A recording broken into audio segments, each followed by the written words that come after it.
Welcome to the Chronic Spoonful podcast, where we discuss real life with real chronic illness. Each week, we'll cover an aspect of real life spoony living and what that can mean for different chronic illnesses. We hope this will be a place you can go for updated spoony info and where you'll find humor, because, we're a little crazy, important information, and community.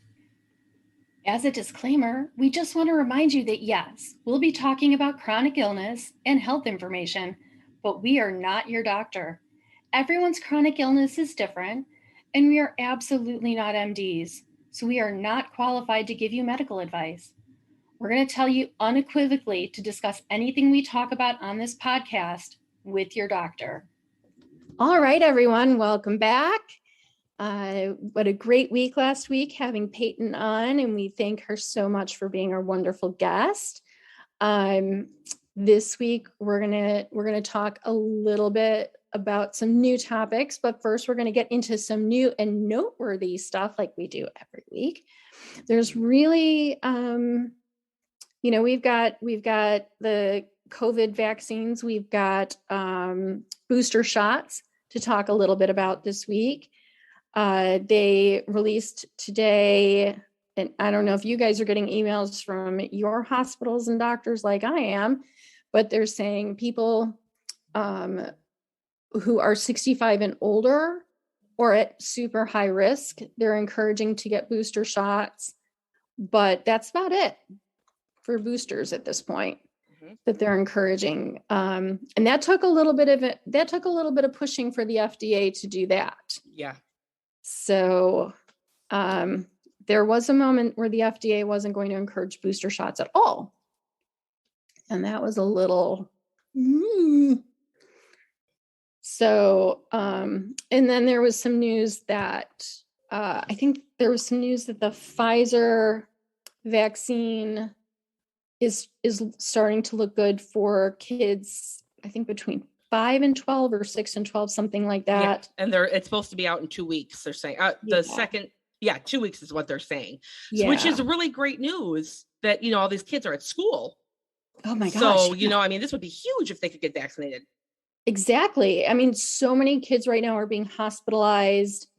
Vented. It's really sad. You guys, it's really sad. Thousands of kids are having to go home and be isolated because they're not vaccinated. They can't get vaccinated. And it's just a risky situation. So hopefully, this starts to work. This starts to lower numbers even more, that we can see this happen. And it's exciting news. It's exciting news for all of us. It should be exciting news for people who are autoimmune and can't get that the shots do nothing. Nicole? Yeah, no doubt. Because the more immunity we all have, the more everyone is protected. Like, that's right. So I think this is just really good news on, that we all kind of need at the moment. That is so true.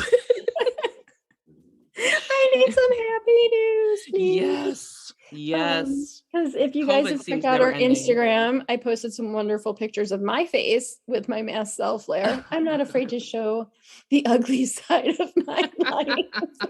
Literally. If I showed myself right now, people would cry and go running. I look terrible. That might be what people are doing to that picture, because my face is in a very special state at the moment.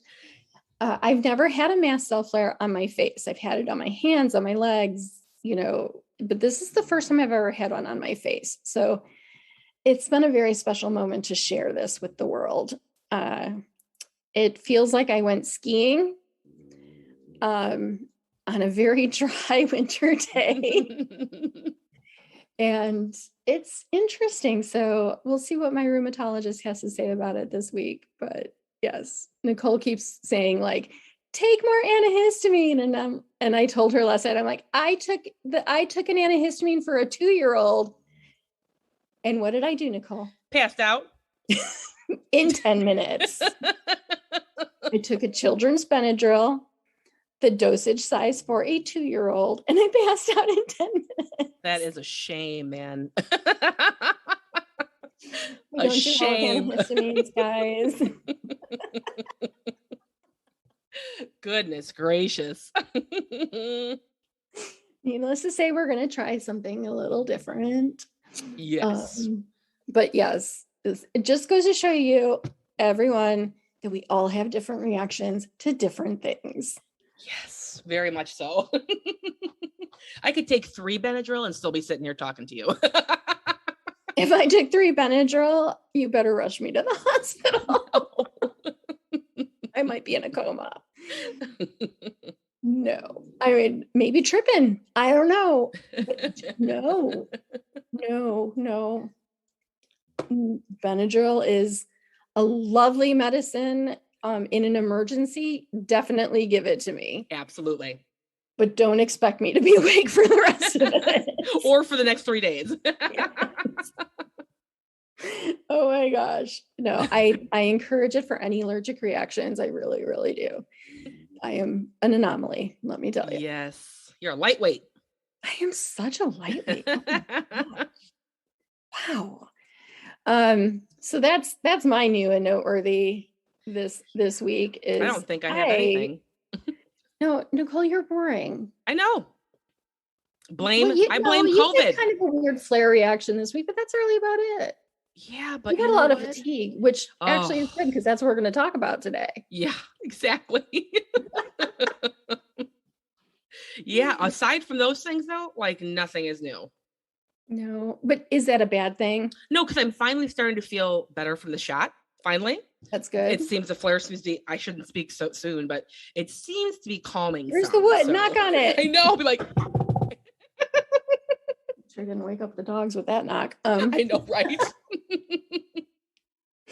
Yeah, that's good though. Sometimes you guys, no news is really good. I agree. I'm good with chronic illness. Sometimes you're like, you go to the doctor and you come out and you're like, nothing has changed. Oh, that's amazing. Or wouldn't it be nice if there was like good surprises? Like I wouldn't mind someone sending me flowers, or I wouldn't mind like winning the lottery, stuff like that. The winning the lottery part, that'd be great. Yeah. Flowers, wouldn't mind that. Just a thought. Yes. I'm not a big surprise person though. I know, neither am I. But you know what though? Every now and then I like somebody to surprise me with some flowers. Yeah, little things like that. Those are just okay. Little things. I don't want to, like a big surprise party or anything. A nice devil's food cake. Yeah. Oh, or a chocolate cake right. or Portillo's. I'm hungry right now, guys. We're not going to go down the food aisle. No. We're not talking about food right now. We're going to talk about fatigue today. Yay. That's going to be our topic, guys. Perfect timing. Nicole has struggled with fatigue over the past couple weeks. And we all kind of, with chronic illness, fatigue just kind of comes into play. Absolutely. I think almost every chronic illness that we talk about, fatigue just makes its way in. It does. At the worst times too, may I add. Right? Ugh. It's the worst. It really is. So we want to talk about that today because we've kind of touched on it on a lot of different episodes, but we really haven't focused in. We touched on it on the brain fog episode. We touch on it when we talk about lupus, when we talk about EDS, when we talk about these different chronic illnesses. Fatigue is just kind of a part of what we've talked about. MS, fatigue. It's there. It's a symptom. We talk about how annoying it is when someone's like, oh, yeah, I've totally been fatigued before. Like I worked like 60 hours last week. I'm so fatigued. No, you're not. You're tired. Like we talked about it, and the things not to say to someone who has a chronic illness. Right. But we haven't really delved into fatigue itself. And I think it's because we just take for granted that, well, fatigue is part of our chronic illness. But because it's such a part of each of every one of our chronic illnesses, I think it's important to like break it out of being a part of chronic illness and talk about it itself. It's why it's kind of has its own syndrome, chronic fatigue syndrome. fatigue can impact our lives in so many different ways. And it is different from being tired. Yes. I mean, Nicole, how many times has someone said to you, "Oh, I totally get it. You know, I was so overworked last week. I was so fatigued. I had to take a nap, and then I felt so much better." Oh yeah, it actually happens quite a bit. And I'm like, it's Mhm. different to be tired, or people say, I love it. I get this all the time. Oh, you went home and took a nap? That must be nice. I wish I could go home and nap in the middle of the day. Yeah. So tired, you can take a nap, you can rest, you can sit back for a second, and you feel better when you're done, right? Fatigue is constant. You can't break fatigue. It's It's much just, heavier than just being tired too. Do you know what I yes. mean? Like it's this, it feels like somebody put weights on your body and you literally will fall down if you don't lay down. When Yes. you're tired, you can push through tired. You can't push through fatigue. No, no. Fatigue is, I mean, I've had days where if I don't lay down, I will fall out of my chair because my body will make me. Yep, That my head feels so heavy, I can't hold it up anymore. exactly. It's falling to the side. And I used to say to people when when I was younger, before I really knew before we were putting any of the pieces together that I had a chronic illness, they would be like, "Oh, you're just tired, go take a nap." And I'm like, "You guys, naps don't help me. They make me worse. I don't feel better after naps. I still feel tired. I feel cranky after I take a nap." And they couldn't understand it because I didn't understand it. I just thought it was weird Yeah. that naps weren't helpful. And it's because I was fatigued. I wasn't actually tired. So there is a huge difference. And people who don't know fatigue don't understand fatigue. They Sure really don't, because they don't understand not being able to come out of that tired feeling, of that heavy feeling. They don't understand how you can't break it. And it's not just taking naps, guys, it's also resting. Like, rest does nothing for you, sitting back does nothing for you. You can try to meditate. It might make you feel a little bit better, but you never fully come out of it. You still feel that heaviness, you still feel that, like, you still feel slow and sluggish. Because, like, I've gotten to where, like, my head feels so heavy, I need to lay down, I need to take a nap, or I need to rest. And yes, I can get up 2 hours later and, okay, my head doesn't feel so heavy anymore, but I still don't feel 100%. No, I don't either. You know, I might have gone from being at 10% to maybe 30%. Yeah, right. Okay. But I never feel okay. Like, I don't know if I'm ever going to get back to 100%. Fatigue is just a part of who I am now. And there's different tests they can do to figure out, is your fatigue coming from something like a sleep apnea or different things like that. They did that for me. They ran a lot of tests to find out if there was anything else wrong. So I actually, all those came back normal. So it's just the lupus fatigue, Yeah. And it's really important, though, if you're feeling fatigue, to talk to your doctor about your fatigue. Absolutely. And don't let them just dismiss your fatigue either, because, like, a lot of times they're just like, it's just fatigue. Don't let them do it. Sometimes doctors just kind of push it off because it's such a symptom of, like, every chronic illness, or they think that people are just overworked and feeling tired so much that they're just like, no, just rest a little bit, or take it easy. Or just exercise. It'll make you feel better. It'll give you more energy. We can't always exercise to feel better. No. We can't always, like, we don't always get an endorphin rush from exercise. We don't, like, some of us have chronic illnesses that exercise is actually somewhat dangerous for us. Or we don't get, like, if I exercise, I need to take a nap right after I exercise. I do too. Yes. Every time. I don't get that big rush from exercise that some people talk about. I go home and I take a nap as soon as I'm done. Yeah. It just happens. Now, am I saying don't exercise? No, I am definitely saying exercise is important. And if you can, you should be trying to do some sort of movement, physical movement. It's, I try to do some physical movement as much as I can. What you need, but what I'm saying is, like, exercise is not always the only answer to boosting your energy. There are other treatments that can help you with your fatigue. There are stimulants that you can be given that help with fatigue, which I think sometimes sounds scary to people. Yeah, because they can give you like ADD meds, what they would give someone with ADD or whatever. I've had to be on stimulants for the past 5 years, 6 years. I would not be able to work. I would not be able to get out of bed. I wouldn't be able to it literally feels like I have sandbags all over my body. And I don't have a choice. If I do not lay down, I will fall down. So thank God for, there's Provigil, which is it's not considered, it might be, I forget if it's considered an actual stimulant, but I've been on Ritalin, Adderall, Vyvanse, that we've tried numerous ones for me. Well, that's because you time out of your meds. I do. I time out of my meds very quickly. Yeah. But you guys, we use the term stimulants, and people not always, a lot of people think, oh my gosh, you're on speed. Okay. Take a step back. Yeah. Get out of this street drug mode. Yes, exactly.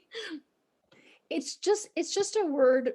It's just a term for a medication that boosts energy, that gets your body moving. So no, not everybody's on speed. No.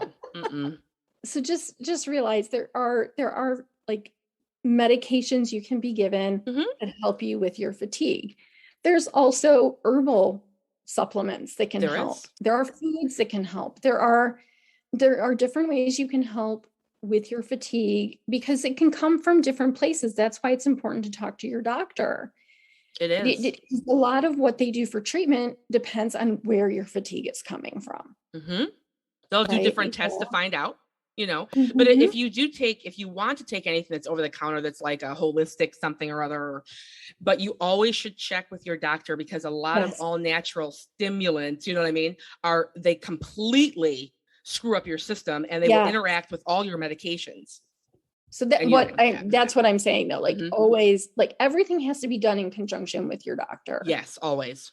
Like I've done herbal supplements to help with my fatigue, but it was done with my doctor. Did it help? My doctor is the one who started, because we didn't want to start with, like Ritalin or something. So they wanted to start with, we also hadn't gotten to like an EDS diagnosis yet, because the first thing I went to the doctor for was fatigue.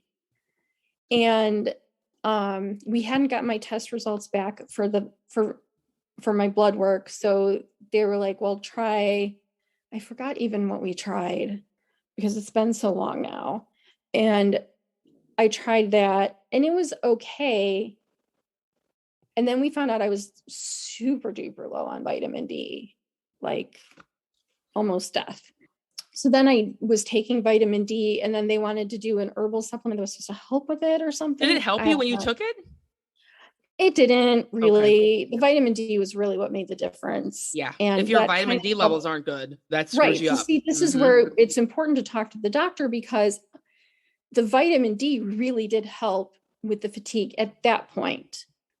Then I started feeling more fatigued again a few years later, like significant again. That's when more tests were done and we started going down a different path. But the fatigue I was feeling at that point in time had to do with the vitamin D levels, for sure. Because that will make you so tired not to have proper vitamin D levels. It was terrible. It was terrible. But that's why, talking to your doctor is really important. Because also it could be your medications that you're currently taking that will give you fatigue. Your doctor should be letting you know if your medications are going to cause fatigue. But I do know people that their doctors don't even mention that to them. Yeah.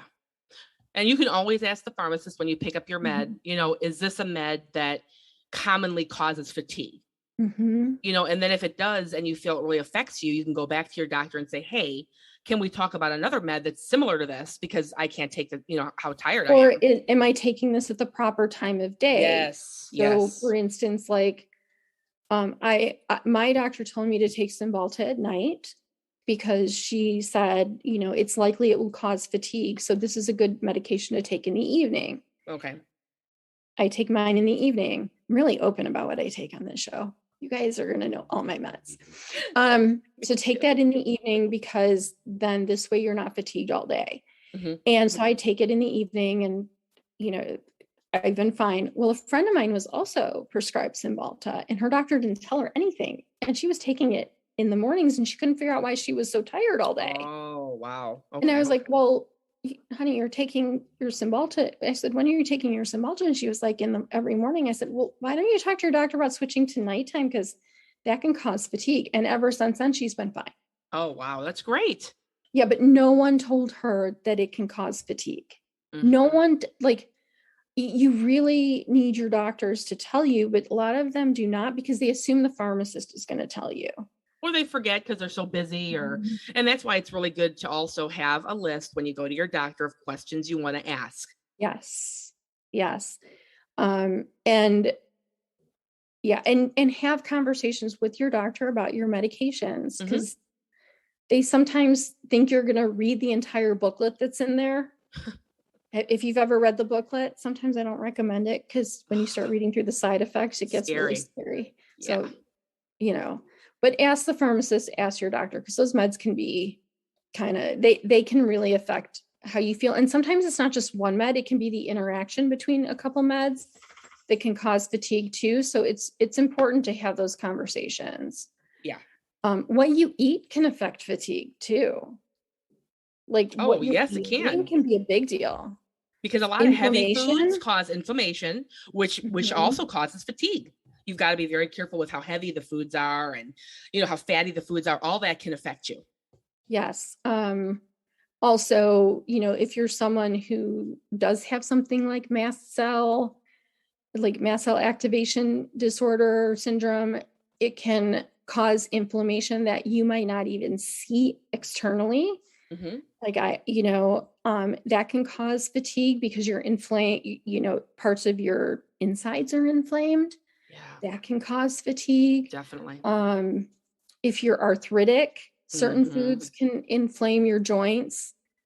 That can cause fatigue. Food is a really big deal when it comes to fatigue.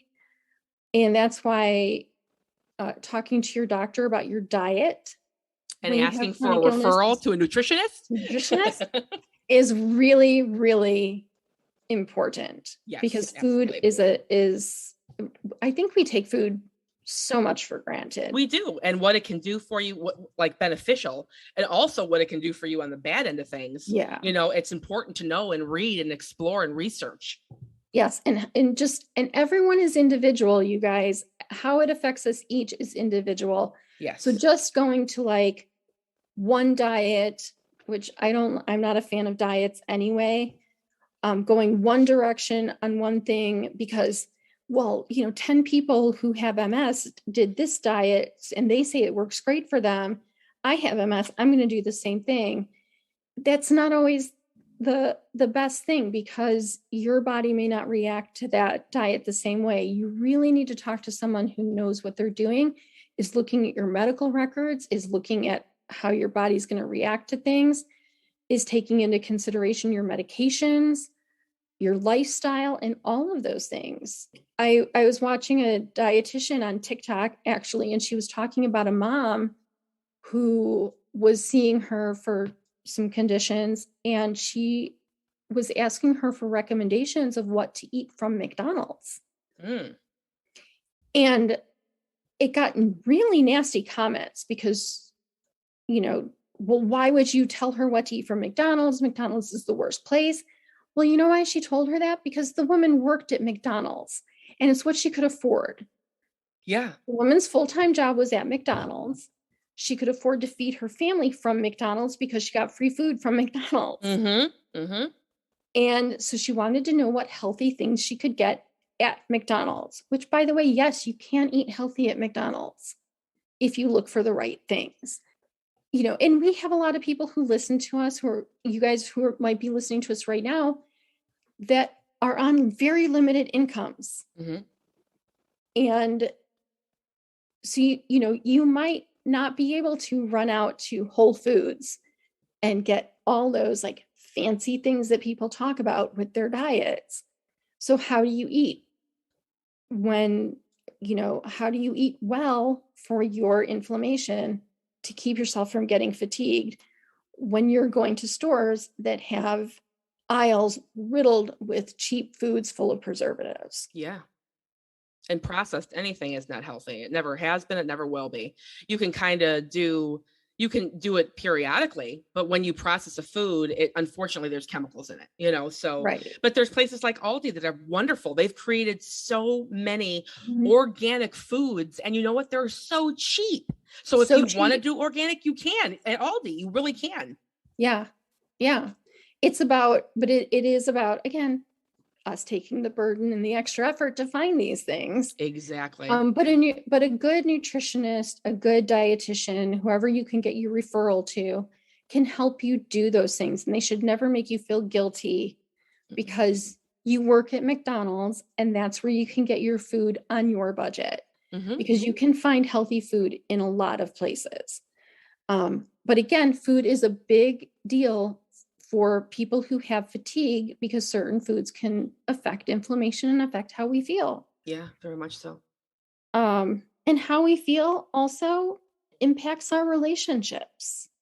And that's a sad thing. It affects our work. It affects our relationships.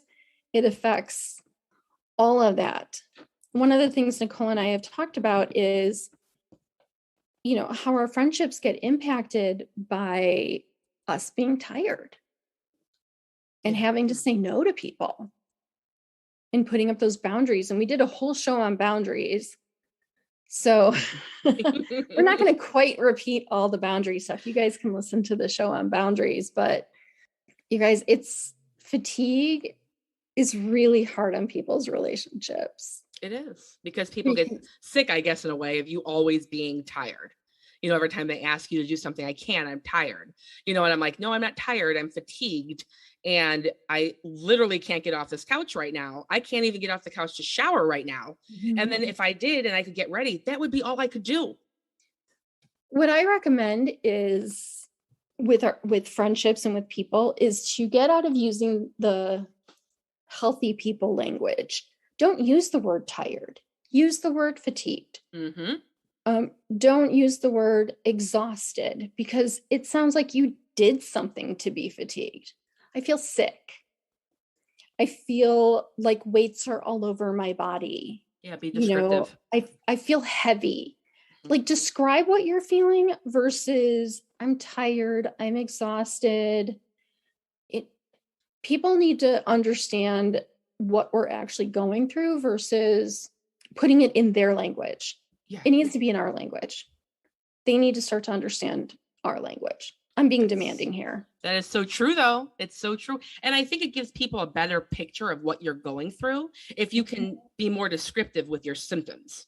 Right. Like, I'm so sorry. I can't go do this today. I'm feeling really fatigued. It's like I have 800 elephants sitting on me right now. I can't even move my legs. And that's instead of like, because when you say you're exhausted, people are like, well, what did you do? Yeah. I'm so exhausted. Like, you did something and now you can't hang out with me. Like, yeah. It suddenly puts them in the victim mode where sorry, you're not the victim. I'm the victim. I'm being victimized by my chronic illness. Yeah. Because I want to hang out with you, but I can't move. Yeah. I miss you guys or whoever it is, right. But I can't get off the couch. Right. I wish I had a normal life, but I'm being sat on by 500 elephants right now. Yeah. No one wants chronic fatigue. No one wants to feel tired all the time. No one wants this. No. It's horrible. It affects everything in your life. Even if you're the biggest introvert in the world, you still don't want chronic fatigue because even as an introvert, you've got things you want to do. Yeah. even if it's by yourself. Exactly. Even if you're a hermit. You've got things you want to do. You've got plants you want to water. You've got like painting walls you want to do. Like chronic, like fatigue isn't the same as being lazy. Like seriously, I don't care how seriously introverted you are. It does not mean you want to be alone forever. That's very true.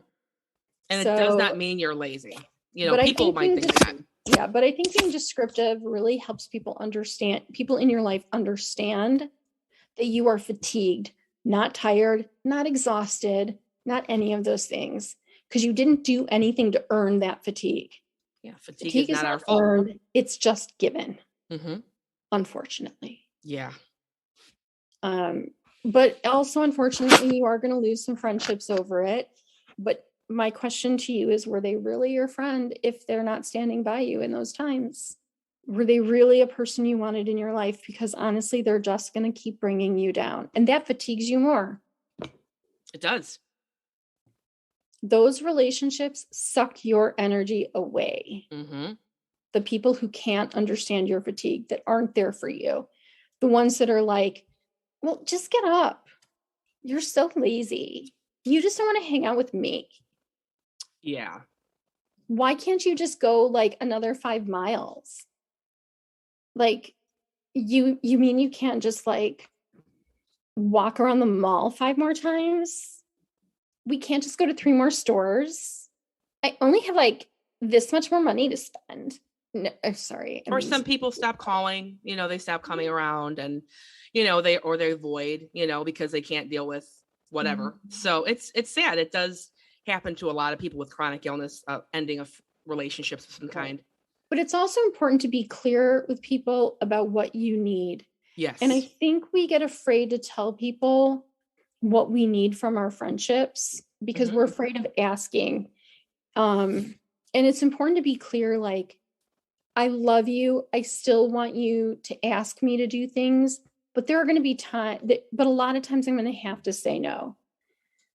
So please don't be hurt by that. But I still want to be invited. It's really important to me because I still want to know that like I'm part of the crew, or, I still want to know that I'm still important in your life.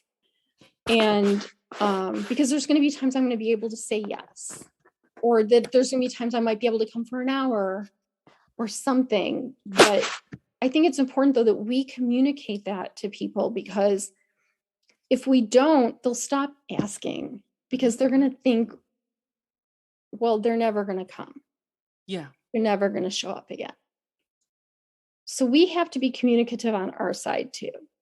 Communication is really key in our relationships, and we always have to remember that. It's key in any relationship, by the way. Health, whether you're both healthy or not, but it's really key in this too. Managing your time is really important with fatigue. And I think we forget that. We forget to build in buffers. We live in a society that is go, go, go. It tells us it's not go, go, go. It tells us we have to be go, go, go. It tells us the only way to be successful or to be a proper member of society is if you have 27 hustles going on. That's right. That's right. And by the way, you guys, I'm the biggest victim of this because I do not know how to sit still. I never have. It's probably why I get fatigued a lot. But I don't know the last time I just watched TV without being on my computer, doing something, building something, creating something, or on my phone, building something, looking at something, creating something, getting ideas for something, reading a book while I'm doing something else. It's not good. It's not healthy, but it comes back to bite me a lot. And so I've had to learn some time management techniques to help keep the fatigue from really biting me. And I've had to learn a lot of forgiveness with my time management, because there'll be times it gets to an overload point. So time management, you have to build in these buffer points in your days and weeks so that you can, if you have to put stuff off, you can plug them into your buffer points so that you're not overloading your days and weeks. Mm-hmm. It's not easy to do. And when you first start to do it, you're going to be like, I feel lazy because suddenly you might have a buffer point where you didn't plug anything in and you're like, well, what do I do now? Mm-hmm. You rest. So you'll be maybe less fatigued. Mm-hmm. Because the worst thing you can do is push yourself through your fatigue or overload yourself, because then you just make yourself more fatigued. So managing your time is really key when you are a person where fatigue is part of your chronic illness. So time management is really key, and learning good time management skills is really important, because we have a billion doctor's appointments, and a lot of us have kids or parents we're taking care of, or, pets, and we have homes, and we have bills, and we have, friends, and we have things we're trying to do in our lives, and work commitments and all these things. And that's a lot of pressure. It's a lot of pressure. And if you're not managing your time well, it can get very chaotic. And all that does is make us stressed and increases the fatigue. And it does it in a lot of ways. It can increase inflammation. It can increase anxiety. All that stress can release different hormones, that aren't necessarily, good for you to release, so much. Yep. There's so many ways stress can impact us. So really, time management is going to be very important for anyone who has any type of fatigue as part of their chronic illness. Absolutely. But then, like I said, forgiveness is also one of the biggest and most important things we need to have when we have fatigue. And it's one of the most overlooked aspects of our of our health when you have a chronic illness. No, people just don't talk about it. That's right. People don't talk about being forgiving of yourself when you are fatigued. And you have to be forgiving of yourself. Yeah. And you're not doing anything wrong. Your body, and I'm going to put it very bluntly, your body's broken, guys. Sorry, you've got a chronic illness that makes you fatigued. It's the reality of your situation. And there's just a broken part of it. Yeah. And you can't, it's not there. There's likely not a fix for it. Like, you can take the treatments that help ease it. You can do these things and maybe have somewhat normality, but you have fatigue, period. There's going to be times you can't do certain things. There's going to be times you can't make dinner. Yeah. So yeah, you can manage your time by getting frozen meals or getting meal kits or something that can help you just throw it in a pressure cooker, or there's going to be times the kids are going to just have PB&J because whatever, or cereal because you don't have the energy to do anything besides pour some cereal in a bowl and some milk. Yeah. Or a simple sandwich.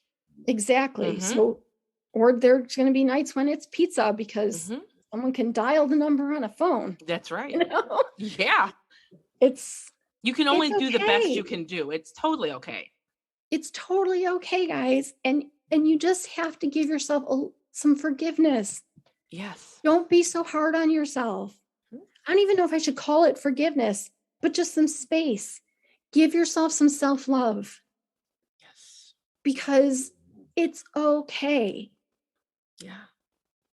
We have what we have, and we have to live with what we have. And we have to just love ourselves just that much more. Yeah. Because we can only give what we have to give. And that's why I say, if people are going to walk out of your life, they need to just walk. Mm-hmm. You need to let them just walk. If you've given what you can give to them and they're still walking, it may hurt, but they need to walk. You have to put your energy toward the people that love you back. Yeah. You have to put your energy toward the job that's going to pay your bills. Mm-hmm. You have to put your energy toward, your kids that you're raising, that 2 and 5-year-old that are sitting there that are completely dependent on you. Yeah. That's where your energy is going to need to go. Mm-hmm. Like, you have to prioritize things. And so you have to forgive yourself for letting some other things go. Right. So what if there's dust on the shelves in the living room? The world will not come to an end. Yeah. The world's not ending. Mm-mm. Let some things go. It's okay, guys. Put yourself first. Have a good self-care routine. It's so important. It teaches you how to love yourself. It teaches you how to comfort yourself. And it's very important.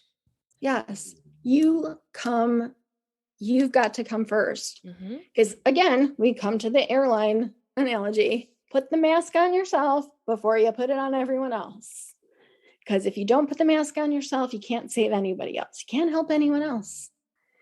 So take care of yourself, forgive yourself, self-care, all of that. Give yourself some love and some space.